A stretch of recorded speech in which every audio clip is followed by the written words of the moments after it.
A gente tem revelações inéditas sobre o modus operandi de um dos mais perigosos nomes do cenário político jurídico brasileiro. É bomba, gente.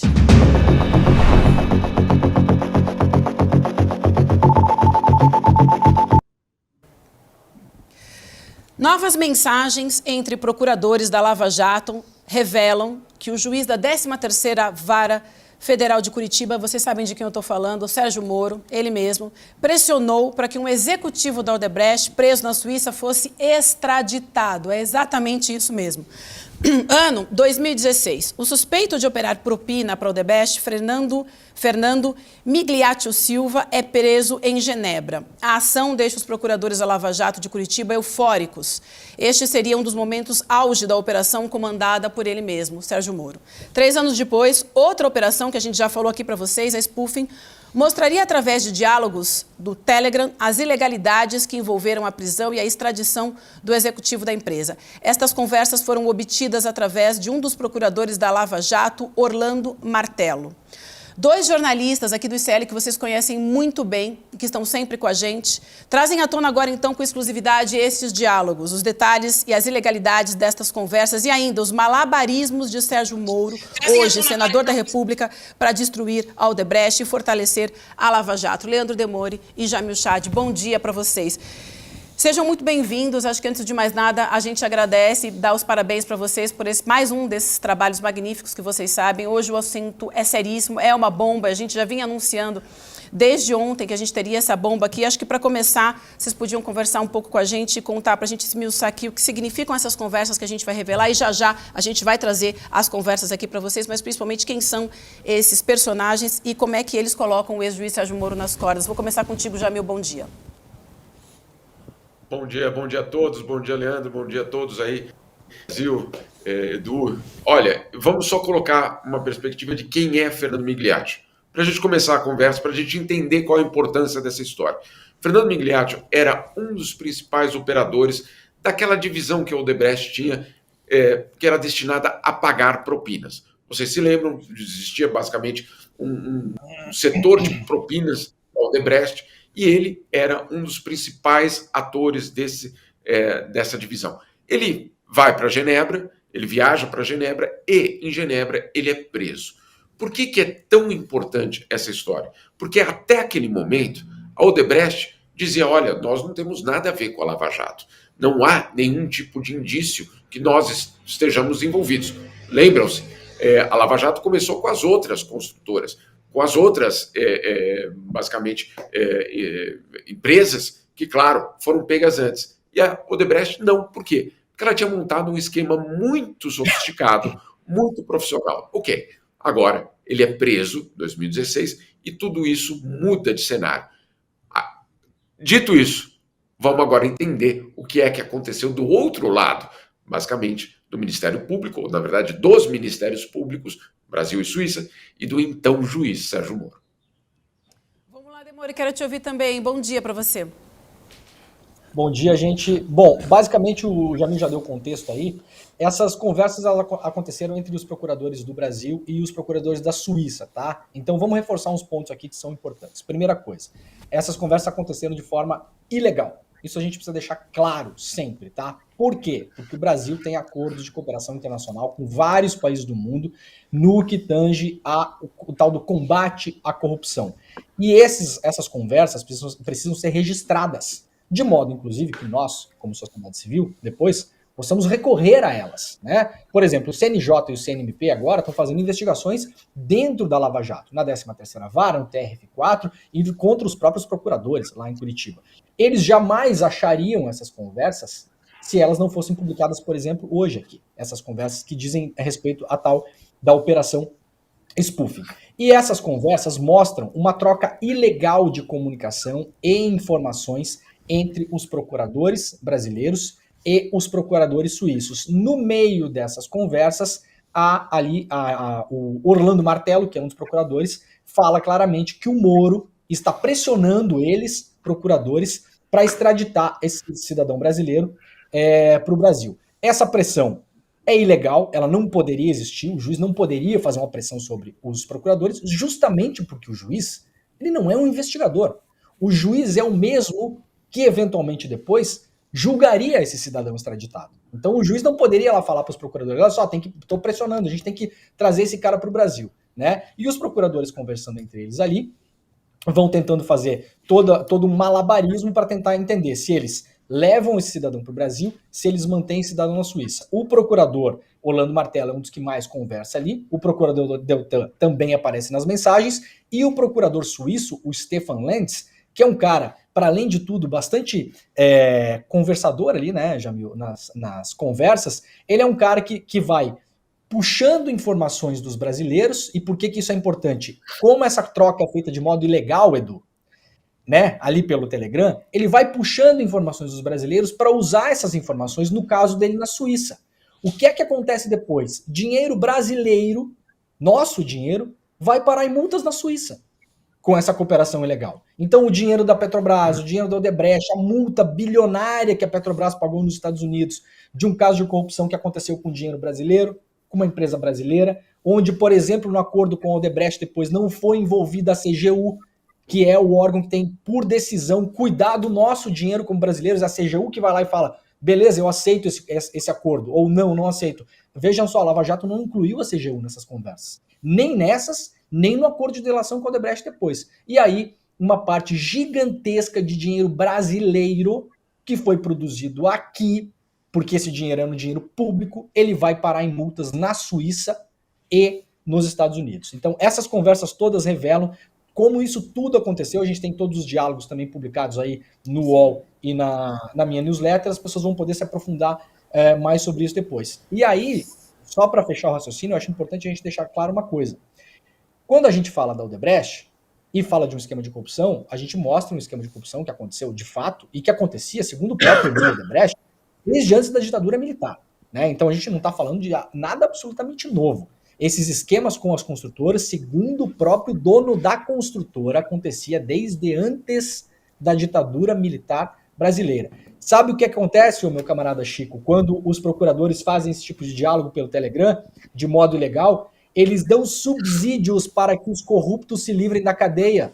Sim. Porque os corruptos vão usar toda essa troca ilegal de informações para derrubar os processos.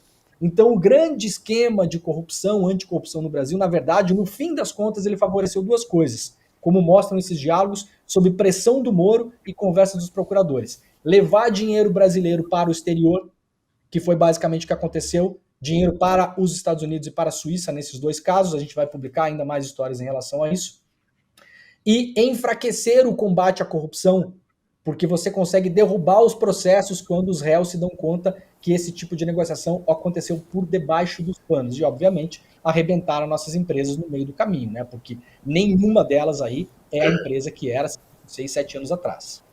Vamos fazer o seguinte, então. Olha só, 8 horas e 13 minutos. Você que está com a gente agora, a gente tem quase 15 mil pessoas nos acompanhando. A gente vai começar a passar, então, cada um desses diálogos do Telegram, tá? E aí depois a gente faz a primeira rodada aqui, então, com a nossa turma. Então, a gente tem a primeira frase aí, é do Roberto Pozobon, que é o procurador, e ele diz o seguinte: excelente notícia, Stefan. Eles estão falando sobre a prisão do Fernando Migliaccio, tá? Logo na sequência, ele diz: seu mandato de prisão também foi expedito pelo juiz Moro, no início desta semana, aqui no Brasil. A última notícia que a polícia tinha é que ele estava nos Estados Unidos. Aí o Deltan responde: uou, palminhas. Vamos lá, vamos fazer a primeira rodada, então. Jamil. Olha, só para a gente então entender, há uma celebração, uma comemoração quando Stefan Lentz, o procurador suíço, avisa aos procuradores brasileiros: olha, pegamos o fulano, no caso, Migliaccio. A conversa continua e aí que começa a ter, eu diria, sérios problemas. O primeiro deles é que o próprio suíço diz para os brasileiros: vocês vão receber essas informações oficialmente daqui a uns dias. Ou seja, aquela informação pelo WhatsApp não era, ou pelo Telegram, desculpa, não era oficial. E aí é só um indício de que isso não é a única informação que não é oficial. Ao longo da conversa, existem dois elementos que são muito claros. O primeiro deles é uma espécie de acordo ou gestão para saber o que a gente faz com ele.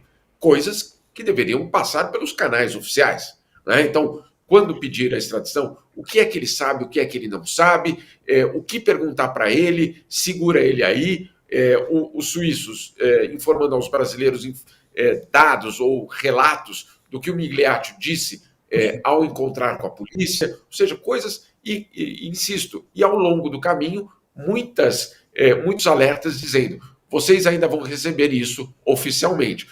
Bom, se vai receber oficialmente, né, Demore? Vamos lá. Então, isso que está acontecendo é extraoficial. Sim. Se é extraoficial, tem um problema muito sério, obviamente, de comunicação. E aqui tem uma coisa que a gente precisa, antes de qualquer outro comentário, ninguém aqui está defendendo corrupto. Não é o caso. Né? Como o Demore disse muito bem. Aqui não é dizer, olha, eles são inocentes. Não é essa a questão. Mas o combate à corrupção, o combate a qualquer tipo de crime, precisa acontecer dentro do Estado de Direito. E aí que é o problema, quando não acontece e quando a gente não tem a transparência suficiente para saber de que forma essas decisões foram tomadas. Deixa eu chamar mais isso um trecho. Mais um capítulo, né? Deixa eu só fazer um exemplo. Isso é mais um capítulo, Chico, do que aconteceu com o Alberto Youssef. O que aconteceu com o Migliaccio tem uma semelhança muito parecida com o Alberto Youssef. O que aconteceu com o Alberto Youssef? O Alberto Youssef é o doleiro, o paciente zero da Lava Jato, né? O Alberto Youssef seria ouvido e processado também pelos Estados Unidos. O que é que faz a Lava Jato? Ela recebe no Brasil agentes do FBI fora dos canais oficiais, ou seja, de modo ilegal, assim como essas conversas. Ela passa várias informações para os agentes do FBI em relação ao Youssef, de modo que, quando o FBI formaliza a oitiva com o Youssef no Brasil, quando ela vira formal, o FBI já sabe, Edu, exatamente o que ele precisa extrair do Youssef para pegar dinheiro da Petrobras e da Odebrecht e levar para os Estados Unidos, que era o único interesse do FBI. O FBI, assim como o procurador Lenz, eles não estavam interessados em combater a corrupção no Brasil, meu cara. De maneira nenhuma. O procurador Lenz, aliás, o próprio Jamil pode falar, ele imediatamente depois que ele adquire todas essas informações pelo Telegram, veja só, procuradores brasileiros trocando informações sigilosas de modo ilegal com um procurador suíço. Edu, depois que o Stefan Lenz, procurador da Suíça, adquire anos de informação sobre empresas brasileiras, sabe o que ele vai fazer, Edu? Ele vira advogado dessas empresas e de outras. Hoje é o que ele faz, hoje. Ele pulou por outro lado do balcão, ele pegou todas as nossas informações, né? Ele entendeu tudo que estava acontecendo ali, tentou centralizar o caso da Odebrecht com ele, e depois ele pulou para o outro lado do balcão e no site dele hoje. Inclusive, deixa eu ler rapidamente o que diz no site do Stefan Lenz aqui, ó. O procurador suíço Stefan Lenz, depois de acumular por anos informações pelo Telegram, né, como a gente está falando aqui, hoje ele se define no seu próprio site. Ofereço meu conhecimento e experiência a todos os réus em casos de crimes de colarinho branco ou vítimas e partes lesadas de tais crimes que dependem de apoio jurídico na Suíça. Espertinho, hein? Esse negócio de pular pro lado do balcão tá parecendo até presidente de Banco Central, pô. Deixa eu falar, eu acho que vale a pena a gente ver os outros trechinhos, porque tem até gente falando que tá confuso, e faz sentido, porque a gente mostrou um trecho que não mostra isso que vocês estão falando, entendeu? A gente tem que mostrar o trecho que mostra isso que vocês estão falando, que depois as informações oficiais vão. Por isso que eu também estava confuso, falei aqui com a produção, vamos mostrar o outro trecho, porque aí para quem está assistindo fica confuso. Vamos lá. Então, vamos chamar então o próximo trecho, que fala do procurador suíço citando a Odebrecht, então. Então aí o Stefan Lenz, que é o procurador suíço, diz o seguinte: Migliaccio pediu... sim, isso aí, boa. Migliaccio pediu permissão à polícia para ligar para Maurice Terreau ou Mônica Odebrecht para que eles organizassem um advogado suíço. As ligações não foram permitidas, lembrando que são conversas do Telegram. Aí Paulo, não sei quem é, vou pedir para os meninos identificarem, mas muito provavelmente é um procurador também, diz: uou, isso é ótimo, tomara que a gente consiga colocar essa informação no papel. Depois o Marco, outro procurador, diz: vou preparar uma mensagem oficial. Eu acho Pronto, que a gente tem... Aí, é isso aí, Vivi. Desculpa te interromper, mas só porque tudo que a gente tinha falado antes precisava dessa mensagem para nossa audiência ficar, enfim, a par do que a gente está falando. O cara escreve no final o seguinte: olha só, isso que eu estou falando, eu vou preparar uma mensagem oficial. Em outras palavras, é o seguinte: essa mensagem não é oficial. E isso, segundo o Leandro e o Jamil estão falando, é o seguinte: é ilegal. É clandestino, É ilegal, né? oficial é oficial, ilegal é ilegal, entendeu? Então, agora sim, com esse trecho, aí começa a ficar mais nítido pra gente, porque, gente, assim, é muito importante por vários motivos. Não é um, nem dois, nem três. O Leandro falou aqui, por exemplo, isso tudo que está acontecendo pode anular todas as sentenças, pode fazer com que todas as pessoas que realmente cometeram corrupção fiquem livres, entendeu? Agora, o segundo, pô, as pessoas que cometeram isso têm que ser punidas. Porque o Moro chega e libera áudio que não podia ter liberado, escuta ilegal, tudo isso, separa uns pedaços para fazer todo mundo acreditar numa narrativa. O cara fala 36 coisas, ele separa um, deixa 35 de fora, que mostra que aquele um não tinha sentido, e não acontece nada. Então, isso que a gente está mostrando, aquela frase é muito importante. O oficial, depois a gente manda. Entendeu? Vamos ficar nas sombras aqui, vamos ficar na ilegalidade, vamos ficar no extraoficial. Vamos ficar na clandestinidade. Então, agora sim. Ótimo, ótimo. Isso aí foi muito bom. Edu, só deixa eu explicar quem é quem aí nessa mensagem, porque é bastante importante, como você falou. Em primeiro lugar, se puder colocar a mensagem de volta, então o Stefan Lenz é o procurador suíço. Para a gente colocar numa espécie de equivalência, é o Deltan na Suíça. Tá? É o cara que tocava a Operação Lava Jato na Suíça. Então, ele diz que o Migliaccio, que é o cara que tinha sido preso, brasileiro, que tinha sido preso em Genebra, pediu permissão para a polícia para ligar para Mônica Odebrecht.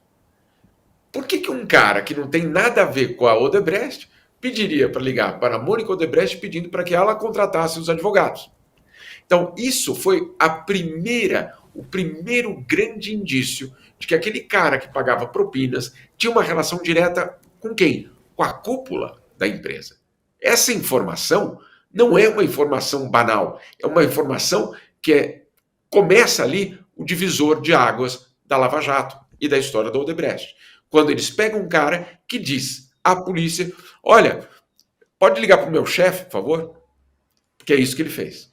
Né? E aí, então, tudo isso... Agora, o Stefan Lenz fala isso para os procuradores brasileiros pelo Telegram, né? De uma forma informal. O que responde o Paulo? O Paulo é um outro procurador brasileiro. Ele diz, nossa, que informação boa. Tomara que a gente consiga isso no papel. Como assim no papel? Claro, porque no papel é quando eles vão poder usar oficialmente. Mas eles já estão sabendo da informação.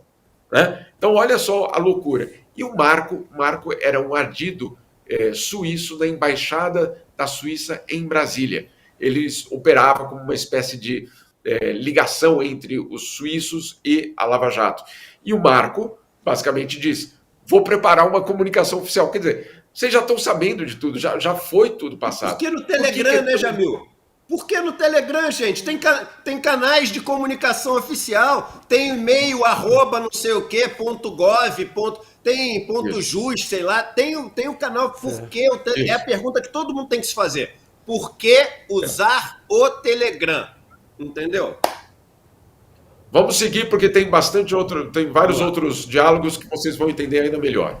Vamos lá, tem mais um então, de 2 dias depois, a Lava Jato é oficialmente informada da prisão. Dando sequência àquele anterior que a gente viu, então, o Orlando Martello, procurador, também diz, fomos informados, formalmente, sobre a prisão de Migliaccio na Suíça. Devemos solicitar imediatamente sua extradição ou esperar fazê-lo? Aí o Stefan responde, ele será liberado imediatamente ou ficará preso por pelo menos 3 meses. Portanto, é melhor esperarmos para decidir os próximos passos. Demore. Então quando ele é informado formalmente, aí na verdade ele já sabia, né? Então é mais um indício de que as informações formais eram feitas depois. Se quiser seguir, Vivian, tem mais coisa aí, inclusive da pressão do Moro, tem um print também do Deltan que fala sobre a comunicação para o nosso consumo pessoal, né? Então tem os outros indícios aí. Tá legal. Então tem mais esse aí que você citou agora, né? Que é o do Deltan. Então o Deltan comenta apenas para seu uso. E aí a gente tem esse outro, quem está falando é o Fernando. Não, esse próximo diálogo ainda é o do Deltan. Fernando tinha um endereço de e-mail cujo final era @Odebrecht, ou seja, ele está realmente ligado ao Odebrecht. E aí o Stefan responde, obrigado, ele nos disse que estava e ainda está trabalhando para a ODE. Exato. Qual que é o problema disso tudo? Repetindo, né, gente? Isso tudo envolveu depois uma grande negociação bilionária. e ninguém estava sabendo disso. Esse negócio estava sendo tocado por um grupo de pessoas no Zap, para dizer assim. Né? Então a gente não teve um envolvimento oficial e depois, quando as coisas foram oficializadas, de novo, na hora de fazer o acordo com o Odebrecht, a CGU não foi envolvida. Quem estava olhando para isso era o juiz Apio, que apesar do telefonema aquele amalucado, que não se sabe ainda se foi ele o que fez ou não, o juiz Apio era um cara que estava incomodando ali na 13ª Vara. Por quê? Porque ele estava olhando muito esse caso aqui, contestando o acordo de leniência que tinha sido feito entre o MPF e os Estados Unidos e os suíços também, porque, de novo, dinheiro brasileiro que voou para fora do Brasil, nosso dinheiro, e o cara estava lá olhando para isso e falando, gente, a CGU não participou desse negócio aqui. Quem é que é a CGU? A CGU, Controladoria Geral da União, que é a entidade obrigada por lei a participar desse tipo de negociação, desse tipo de conversa. Vamos trazer o cara para cá, não vamos trazer o cara para lá, vamos fazer um acordo, vai ter uma leniência, não vai ter uma leniência, quanto que é a multa, como que ela vai ser paga, para onde ela vai ser destinada, quantos % fica com quem, lembrando que parte das multas que foram pagas pelas empresas brasileiras nos Estados Unidos ficaram com o Departamento de Estado, por exemplo, dos Estados Unidos, ficaram na Suíça, foram para os contribuintes americanos, dinheiro brasileiro. Tudo isso acontecendo por debaixo dos panos, ninguém sabia dessas conversas, dessas negociações. A gente tem mais um trecho, vocês querem chamar o próximo trecho para a nossa próxima rodada de comentário? Então, que aí é um trecho que a gente tem diretamente o nome do ex-juiz Sérgio Moro envolvido. Então, vamos lá, o Hernando Martelo diz o seguinte, escreve o seguinte, Stefan, em relação ao Fernando, o juiz, entre parênteses, Moro, quer que enviemos logo o pedido de extradição do Fernando. Isso prejudica a nossa estratégia de mantê-lo na Suíça por alguns meses? Ele pergunta. Se receber o pedido, vocês, autoridades suíças, podem adiar a execução? Vou conversar com o juiz hoje para tentar adiar a execução, mas não parece que ele vá concordar. E aí o Stefan Lenz responde, Orlando, nós poderíamos adiar a execução para extraditar Fernando, pois temos nossa própria investigação em andamento.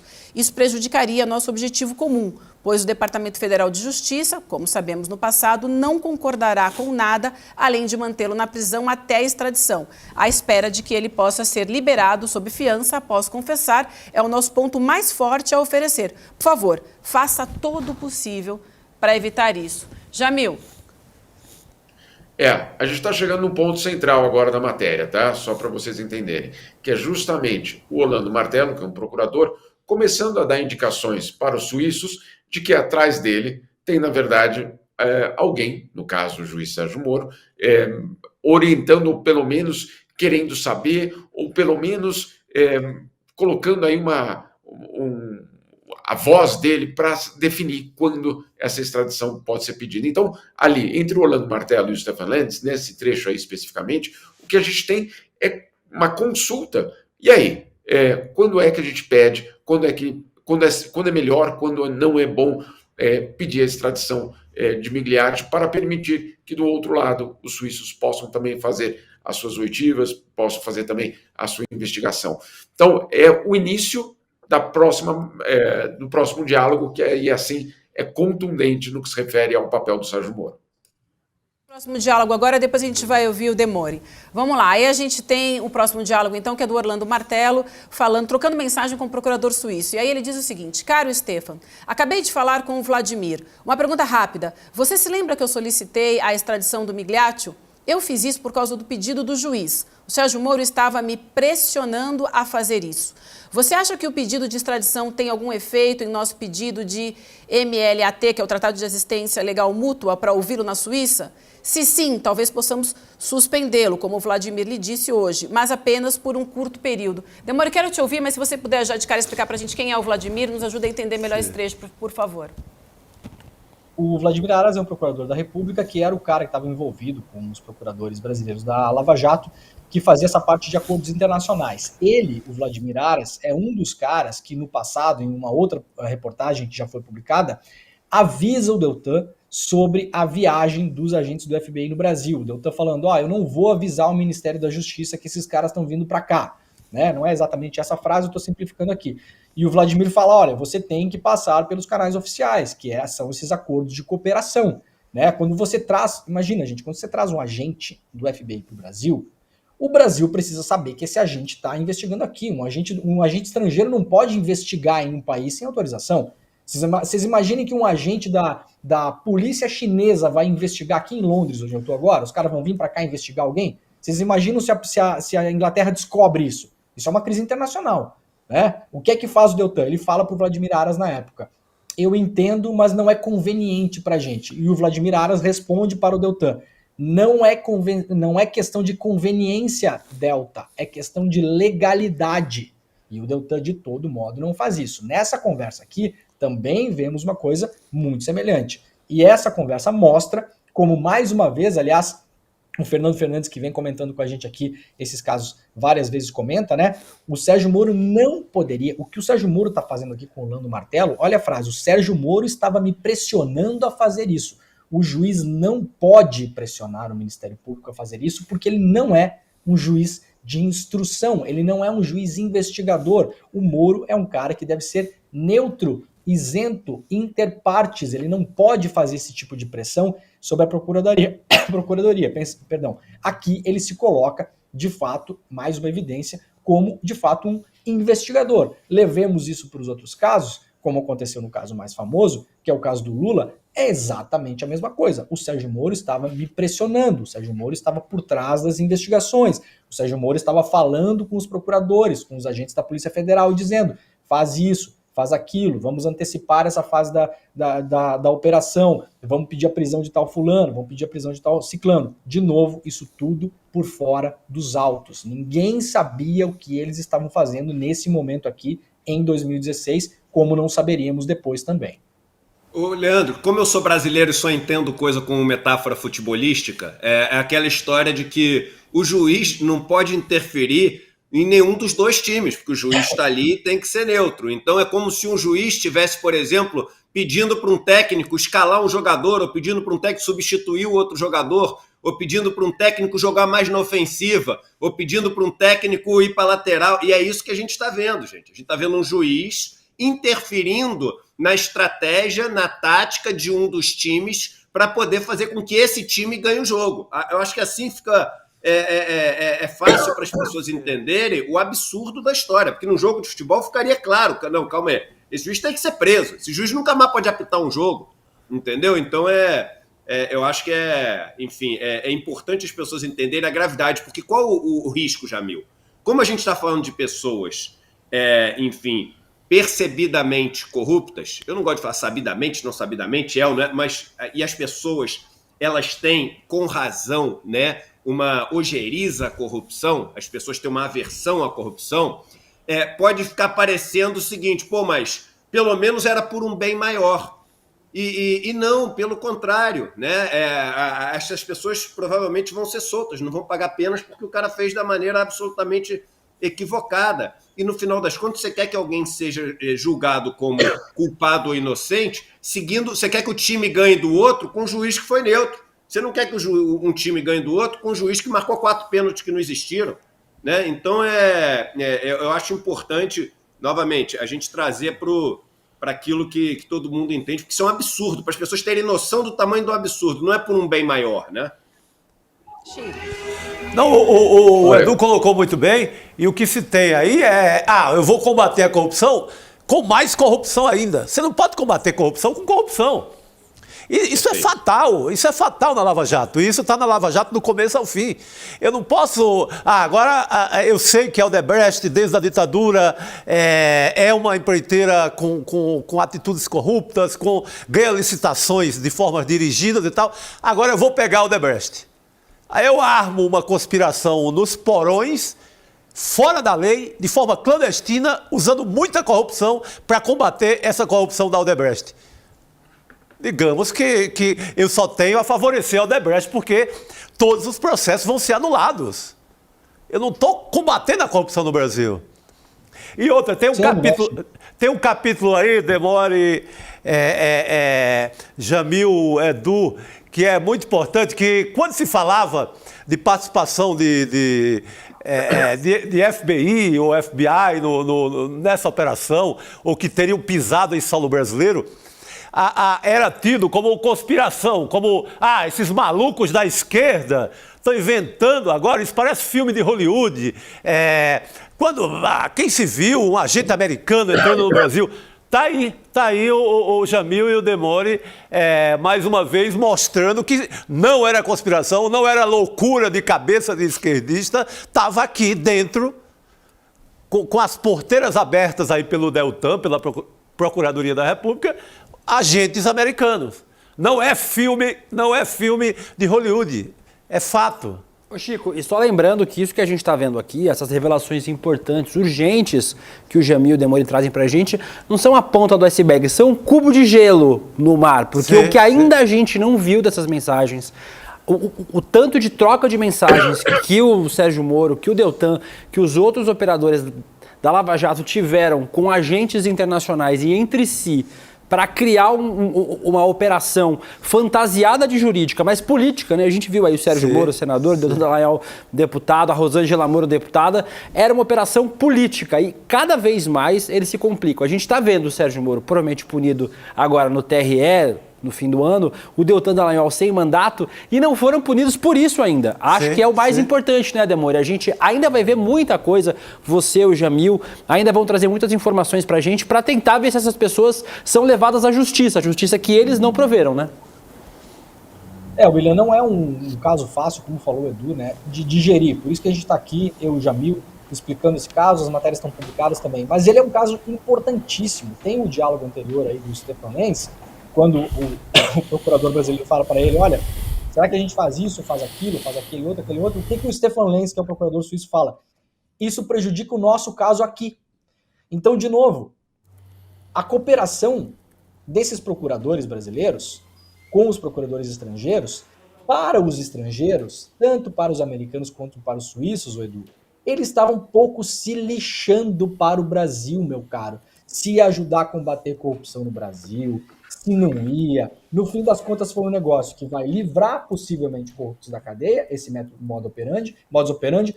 Ele arrebentou as nossas empresas, que eram consideradas empresas de um nível global de atuação, principalmente de engenharia pesada. Isso aí foi bom para quem, ô Edu? Foi bom para mim, para você? Ou foi bom para as empresas americanas e suíças e francesas e alemãs que concorriam com a OAS, com a Odebrecht, com a Cabo Correia para construir estrada, viaduto, ponte, usina hidrelétrica? Ótimo ponto. No mundo, né? Ótimo então, ponto. Porque no final das contas esse resultado tem que ficar claro para as pessoas. As empresas de fora se beneficiam, os investidores de fora se beneficiam, os interessados no nosso petróleo, vamos dizer que a gente tinha descoberto pré-sal, tinha começado a bombar pré-sal, os interessados no nosso petróleo se beneficiam. Então, um truque, um macete, uma dica para você conseguir ver quem está por trás das coisas é, no final, ver quem se beneficiou de tudo. É muito importante esse ponto do Leandro. Por isso, a pausa é muito importante. Essa é a melhor dica aqui. Boa, Leandro. Exatamente. Agora, eu só queria falar uma coisinha aqui. Eu queria só deixar muito claro... Desculpa, Leandro. Pode falar, vai, por favor. Desculpa. Não, é só para colocar num outro contexto, Edu. Nós procuramos todos os outros envolvidos. Não é que nós publicamos essas matérias. Quando eu escrevi o texto, obviamente, cada uma dessas perguntas foram repassadas. Eu repassei para o Moro, para o Deltan, para o Lenz e para o Orlando Martello. Então, só para deixar muito claro que a gente não está aqui simplesmente jogando essa informação. O Leandro não está explicando isso sem ter consultado o outro lado, tá? Os outros lados, porque não é um só. Agora, vou contar aqui como foi, porque eu acho que a elaboração da matéria também a gente precisa contar, né, Leandro? Sérgio Moro, entramos em contato com o Sérgio Moro, proposta do senador atual, fale com minha assessoria. Falei com a assessoria. Horas depois, a assessoria diz, não comentaremos. Ok. Então, para deixar muito claro, o Sérgio Moro não quis comentar quando, ou seja, não é uma surpresa para ele. Há 2 dias, basicamente, ele tem a informação de que nós estávamos fazendo essa reportagem. Tá? Então, só para, antes de alguém falar, que surpresa, etc., de onde saiu isso? Não. Na elaboração da matéria, ficou muito claro, né, Leandro, que nós entramos em contato com eles para ter o outro lado. Então, Sérgio Moro não aceitou dar nenhuma resposta. Deltan sequer respondeu aos pedidos do outro lado de esclarecimentos. Stefan Lenz, na Suíça, também mandou um e-mail para ele, não houve qualquer tipo de resposta. Orlando Martello, sim. Orlando Martello respondeu, inclusive de uma forma bastante, eu diria, ampla, dentro desses padrões, com a versão dele. Qual é a versão dele? Em primeiro lugar, ele não se lembra ou não identifica essas mensagens, que é uma mensagem que na Vaza Jato, que o Demore teve um papel tão fundamental, ele recebeu essa mensagem de todo mundo, né, Demore? Não reconhecemos, não nos lembramos dessas mensagens. O que essa galera tem problema de memória é incrível, né, Jamil? Que essa galera tem problema de memória para lembrar de mensagem é incrível. Mas aí é engraçado, né, Demore? Porque eles falam, não lembro, mas sobre esse assunto eu posso dizer isso, isso e isso. E aí o que é que o Orlando Martello diz? No caso da extradição, ele insiste que o juiz Sérgio Moro podia ter pedido extra ofício uma extradição do Migliaccio. Agora, ele não responde, porque eu fiz a pergunta direta. O que queria dizer quando você escreveu daquela mensagem que Sérgio Moro está me pressionando? O que queria dizer aquilo? Né? Aquela pressão surtiu efeito ou não? Aquela pressão estava dentro da regra do jogo ou não? Para a nossa audiência entender. Nosso trabalho, né, Leandro, de jornalista, é falar com todas essas pessoas, para trazer justamente a versão completa, não para trazer uma parcial ou algum tipo de informação. Então, para a gente deixar muito claro. E, em segundo lugar, o Leandro pode complementar muito melhor do que eu, o Orlando Martello disse que as trocas de mensagens elas não representam nenhum tipo de violação. E ele completa dizendo que nenhum dado foi utilizado que não tenha sido de forma oficial. Deixa a palavra para o Demore, o grande especialista desse assunto. Foi oficializado depois, né? Uma espécie de lavagem de provas, o negócio que eles fazem ali, né? Agora, o que fica agora, para a nossa audiência entender, é o seguinte: a Lava Jato, ela está agora sob investigação do CNJ, dentro da vara da Lava Jato, em Brasília, no TRF4 e do Conselho Nacional do Ministério Público, na relação com os procuradores. O que é que está sendo investigado, sobretudo? Também como foram feitos esses acordos. E aí o principal, Moro estava pressionando os procuradores, por quê? E isso não está respondido ali, Edu.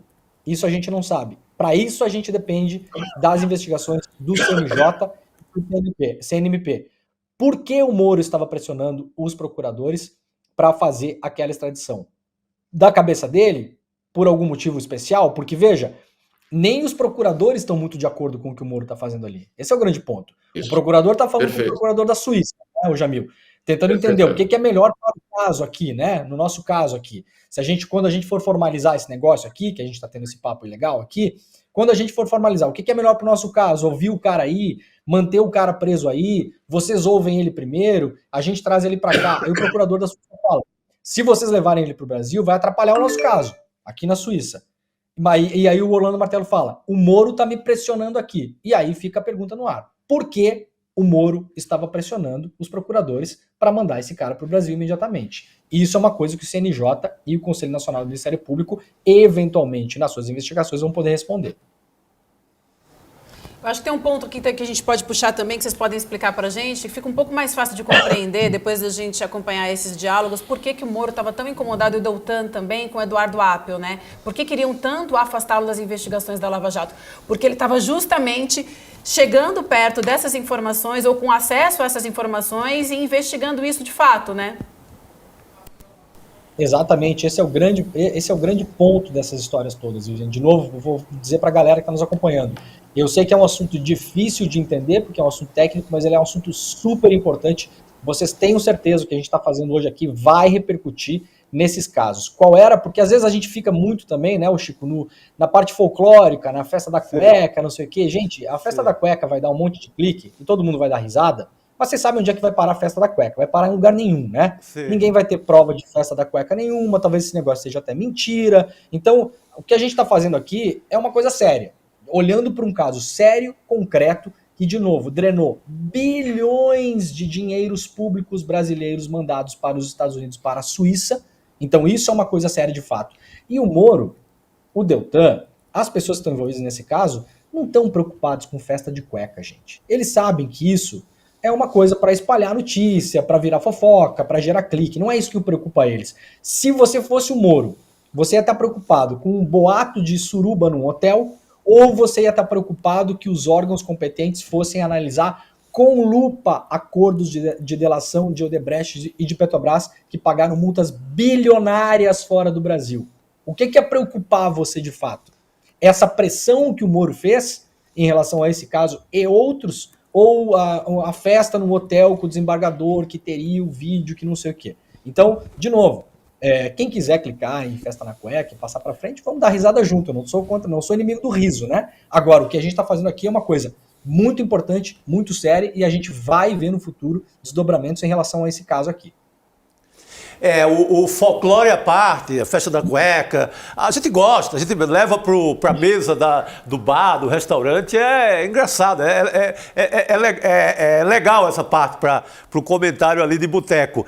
Mas o que me preocuparia como juiz era saber que eu fui um lesa-pátria, que eu coloquei o dinheiro brasileiro lá fora. Isso tem acusação maior do que essa?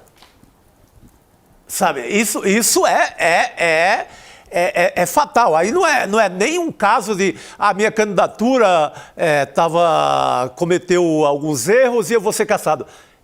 Isso que o Demore tá narrando é muito pior.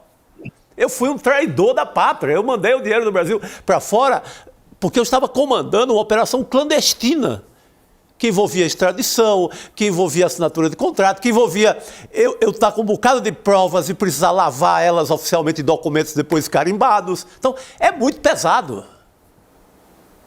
É de mais difícil compreensão do que a festa da cueca, mas é um escândalo com todas as letras da palavra escândalo.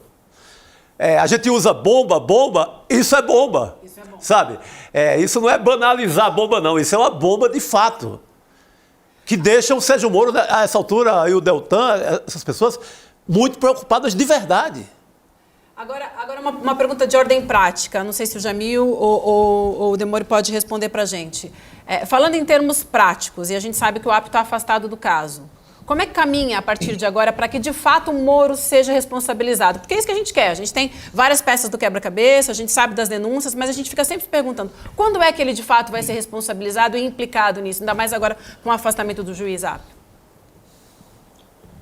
Olha, essas investigações que estão rolando são bastante importantes, principalmente em relação ao Moro, o CNJ, né? O Conselho Nacional de Justiça está investigando a 13ª Vara especificamente, tá? Então está investigando tudo o que foi feito lá em relação ao que se denominou a Operação Lava Jato. A gente já tem várias coisas publicadas em relação ao Moro, né? Vamos lembrar que teve aí pressão do Moro em outros momentos da história também, publicados em matérias anteriores, para, por exemplo, vazar documentação de modo ilegal para a oposição da Venezuela derrubar o Maduro, por exemplo. Isso aqui é um dos exemplos, tá? Matéria publicada e checada e com provas, né? E aí vamos esquecer que seja o Maduro ou qualquer outra coisa. Estamos falando aqui de um juiz pressionando ou dando guarida a procuradores para tentar derrubar um governo estrangeiro, fornecendo munição de informação para a oposição daquele governo.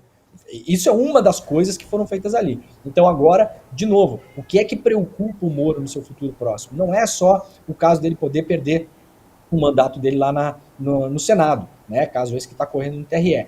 Essas investigações que estão sendo feitas, o CNJ mandou, né, os seus investigadores para dentro do Tribunal Regional da 4ª Região, para dentro da 13ª Vara, ouviram já uma série de testemunhas, estão coletando informações em relação a tudo que aconteceu ali dentro. Isso preocupa muito, muito, de fato, o Moro, porque pode, no futuro, gerar, inclusive, ações penais, né? Ações penais, lembremos, são as ações que, eventualmente, podem condenar uma pessoa à cadeia. Então, esse caso aqui se relaciona com as coisas gravíssimas que o Moro está olhando no seu horizonte, para além de festa de cueca.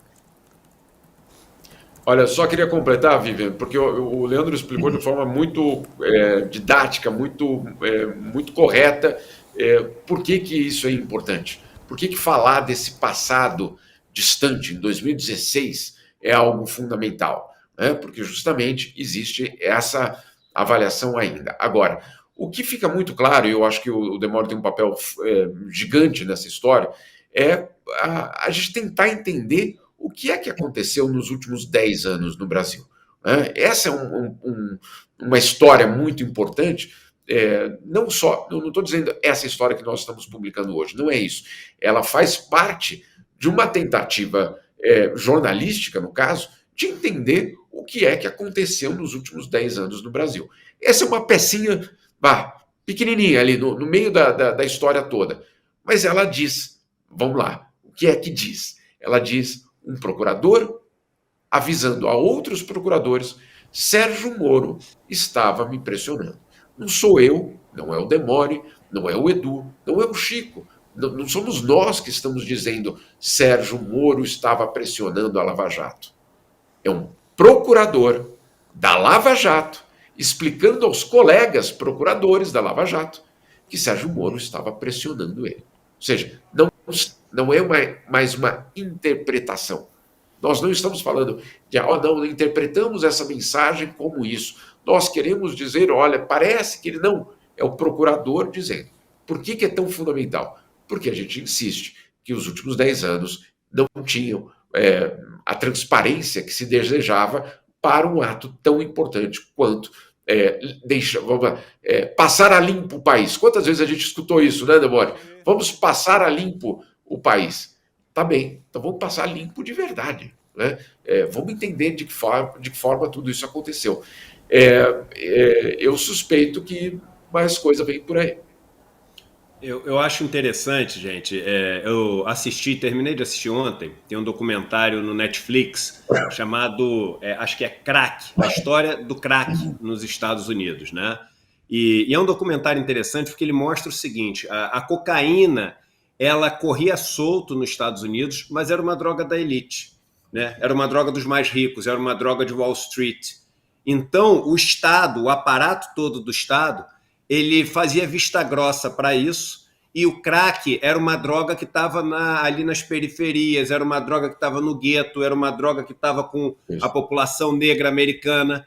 E a cocaína, ela também servia para financiar os contras, que estavam lá a mando dos Estados Unidos e financiados pelos Estados Unidos para derrubar o regime sandinista na Nicarágua. Nicarágua que fornecia droga para os Estados Unidos. Qual a comparação que eu estou fazendo, que pode parecer que não tem nada a ver, mas tem tudo a ver, tem tudo a ver. Como é que os Estados Unidos deixava entrar tanta cocaína, né, e deixava as pessoas usarem tanta cocaína e não deixava as pessoas e combatia tanto o crack?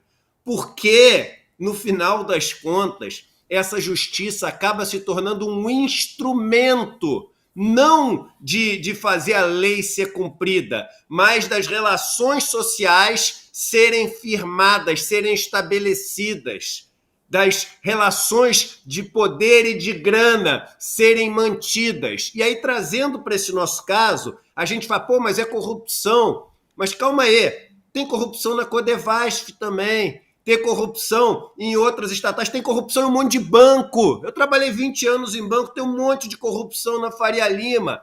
E a gente vai escolher que o nosso sistema de justiça, ele atue para punir quem? E para quem que esse sistema de justiça vai fazer vista grossa?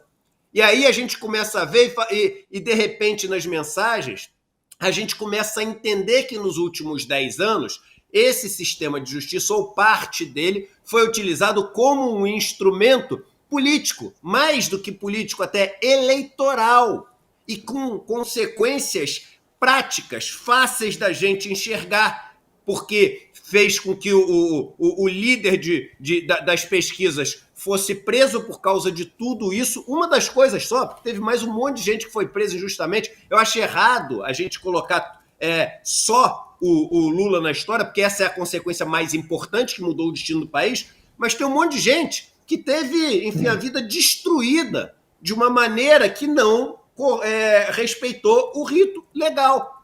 Enquanto isso, um monte de mal feito, um monte de corrupção recebe vista grossa dos mesmos juízes, gente.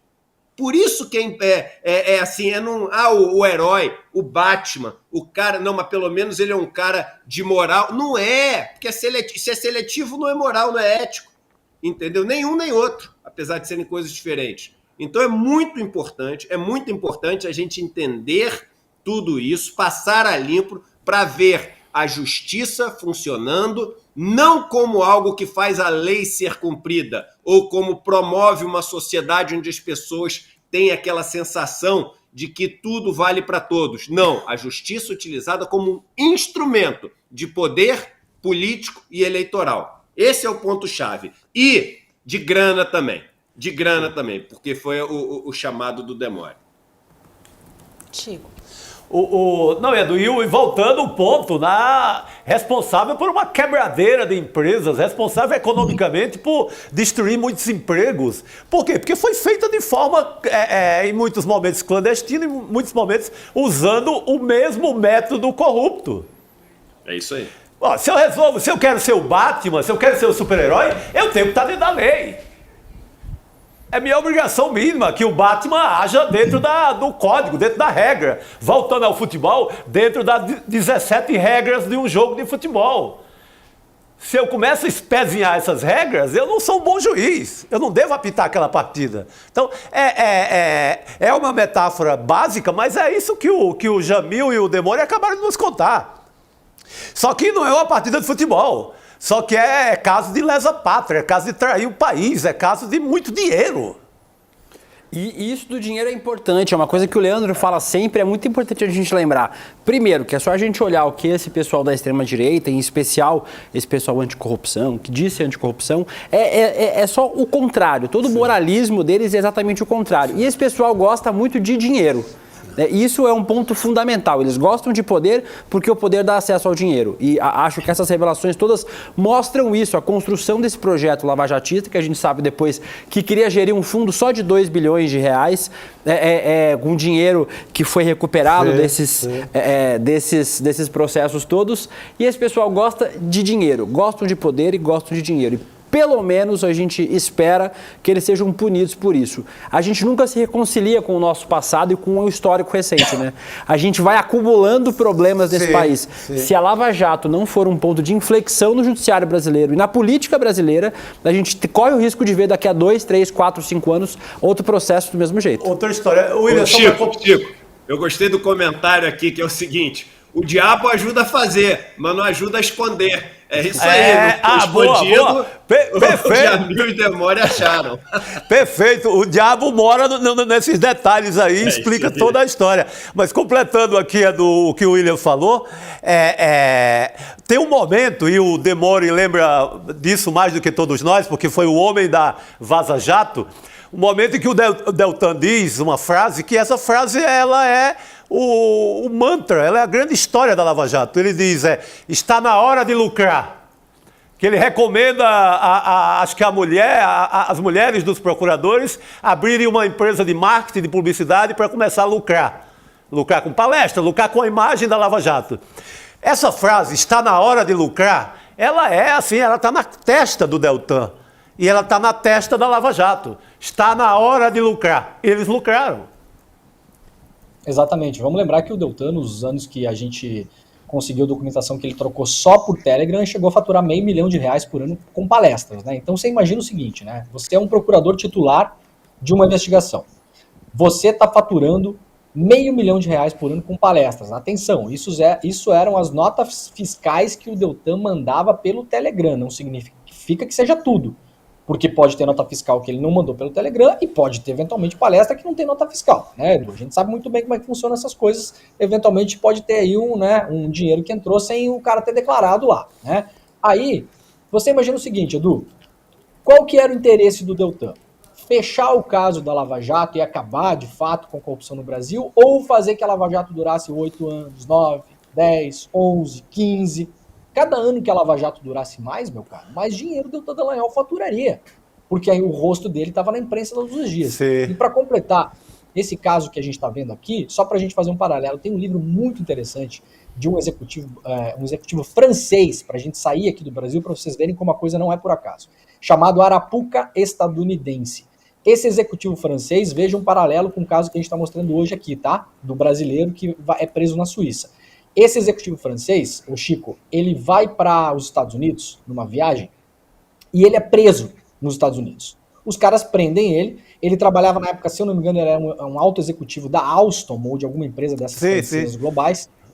E eles prendem o cara e falam o seguinte: vocês estão fazendo um esquema de corrupção, esse esquema de corrupção vai ser investigado nos Estados Unidos também, porque os Estados Unidos é o seguinte: se passou $1 num Western Union dos Estados Unidos, de uma empresa de qualquer lugar do mundo, eles podem investigar lá. Eles se dão esse poder de polícia. Eles prendem esse cara e mantêm esse cara preso no que ele descreve no livro como um esquema de tortura, até que ele confesse, inclusive, o que não sabia sobre o esquema de corrupção. Os Estados Unidos processam a empresa francesa nos Estados Unidos, assim como fizeram com a Petrobras, assim como fizeram com a Odebrecht. E o que é que eles fazem? Eles pegam o glorioso euro dos franceses que circulava na economia francesa e levam para os Estados Unidos. Então, essa matéria de hoje, ela é mais um tijolinho, mais uma prova, mostrando que o sistema de justiça dos Estados Unidos, no que concerne a esses esquemas de corrupção no mundo todo, virou uma imensa indústria de patriação de dólares para os americanos. Eu vou liberar o Jamil, porque o Jamil precisa ir, tem seus compromissos. Vocês fiquem mais um pouquinho aqui com a gente, meninos, por favor, que a gente tem os vídeos da audiência também. Mas, Jamil, quero te agradecer e te dar os parabéns pela belíssima reportagem, já está publicado no UOL. A gente pede até, quando terminar aqui o programa, o pessoal entrar e acompanhar essa reportagem. Diga, Jamil, parabéns pro Demore. Então eu dou daqui a pouco para ele também. A câmera inverte o negócio, eu dei um parabéns sem merecer aqui, ó. Eu ainda fiz assim, aqui, ó. Belíssimo trabalho. Não, antes de mais nada, agradecer ao Demore pela colaboração incrível e pelo conhecimento dele nesse caso, porque é fundamental. E como a gente está colocando aqui, isso aqui é uma peça dentro de uma história muito maior, mas ela é uma peça fundamental. Aquela história das migalhas, né? Elas também precisam ser recolhidas. Então, se essa é mais uma das migalhas, elas também precisam ser recolhidas, porque a gente precisa, obviamente, entender tudo o que aconteceu ali dentro. E só um aspecto que eu queria colocar, só para a gente concluir, é muito importante a gente entender que ninguém aqui, e eu duvido que nossa audiência tampouco está nesse clima, de defender corrupto. Não é isso. Não passam pano para corruptos, isso é porque eles estão do lado. Não é nada disso, gente. É que um dia pode acontecer com a gente. Um dia, uma arbitrariedade dessa pode acontecer com qualquer cidadão brasileiro. E aí eu vou querer ter todos os meus direitos assegurados. Todos. E para eu ter todos os meus direitos assegurados em todos os momentos, eu preciso garantir que esse sistema funcione, né? Então, nós não estamos falando aqui de defesa da corrupção, de defesa da Odebrecht, de defesa de Fernando Migliaccio, que comprovadamente pagava propinas usando bancos suíços para a América Latina inteira. Não é isso. Mas é garantir que um dia que nós formos alvo de uma arbitrariedade, nós tenhamos a capacidade institucional de regras e, basicamente, legal para responder. Então, é fundamental que, se a gente quer construir uma democracia, a gente passe por esses canais. Esses canais não são marginais apenas numa democracia, não são apenas ali, olha, isso é coisa de advogado, isso é coisa de bandido, isso é coisa de altos políticos. Não, isso é coisa de todos nós. E é por isso que essas matérias são fundamentais. Muito bem, Jamil. Obrigada demais, querido. A gente se reencontra em breve, então. Um beijo para você.